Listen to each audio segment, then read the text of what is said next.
बकिया video देखने से पहले वीडियो को लाइक करें, राहम टीवी चैनल को सब्सक्राइब। मुझे याद आ गई बात ख्वाजा खाजगान हज़रत ख्वाजा खान मोहम्मद साहब रहमतुल्लाह अलैह, बहुत वक्त के बहुत बड़े कुतुब गुजरे और मुझे अल्हम्दुलिल्लाह उनकी सोबतें उठाने का बड़ा मौका मिला। अच्छा, वो आलमी मजलिस तहफ़्फ़ुज़ ख़त्म नबूवत के अमीर रहे और आलमी मजलिस ख़त्म नबूवत तहफ़्फ़ुज़ ख़त्म नबूवत को ये एजाज़ हासिल है कि हर ज़माने में उनका अमीर जो है एक कुतुब रहा है। अल्लाह, वो भी अपने ज़माने के कुतुब थे गोया, ये उनकी शान।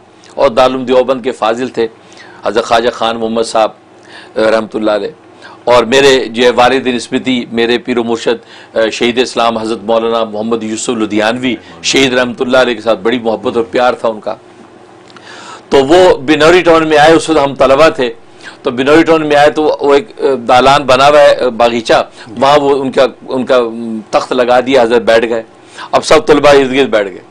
अब तलबा को तो सुनाने की आदत, तलबा उनकी तरफ मुंह करके हम बैठे हैं कि हज़रत शायद अब दौरे हदीस के तलबा थे, हमने कहा अब हज़रत को बयान फरमाएंगे। अब वो हज़रत जो तख्त पे बैठे हैं और हज़रत यूं सर झुकाया हुआ है।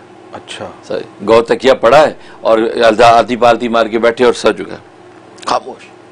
अब हम यूं देख रहे थे कि अब बयान शुरू करेंगे, अब शुरू करेंगे, क्योंकि बहुत से औलिया कामिलीन आते हैं, स्टेज पे आते हैं, कुछ देर मुराकिब रहते हैं, अल्लाह की नुसरत मदद मांगते हैं, उसके बाद खुतबा पढ़ के बयान करते हैं। अब हज़रत खामोश, काफ़ी देर होगी, अब सब एक दूसरे को देखने लगे कि यार खैरियत है। अब हज़रत ने सर उठाया, सारे मजमे को देखा, क्या फरमाया? फरमाया कि जो हमारे सकूत से नफ़ा नहीं उठा सकता वो हमारे कलाम से भी नफ़ा नहीं उठा सकता। अल्लाह अकबर। ये फरमाया कि मगरिब की अजान तक हज़रत बिल्कुल खामोश बैठे रहे और उसके बाद की जो हमारी कैफियत थी कल्ब की, आप यकीन करें कि हम धाड़े मार मार के रो रहे थे। ऐसा ऐसा तसरुफ हमारे कल्ब पे, और जनाब हमारा ऐसा दिल दहला, आंखों से आंसू जारी हैं, रो रहे, धाड़े मार चीखे मार के तलबा रोने लगे और हज़रत खामोश रहे।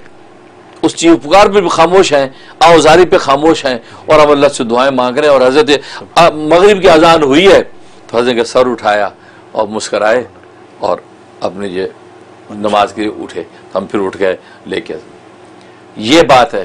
तो असल में पीरो मुर्शिद जब खामोश बैठा आपको पता ही नहीं है कि वो क्या ले रहा है, इसलिए कि जब वो अनवारे इलाही उसके ऊपर बारिश बरसती है तो बारिश जिस जगह पे बरसती है छींटे इधर पड़ते हैं ना, तो जो पास बैठे हुए इस नियत से बैठ जाएं तो वो पीरो मुर्शिद की खामोशी से वो पा जाते हैं जो कलामों में नहीं मिलता। माशाअल्लाह।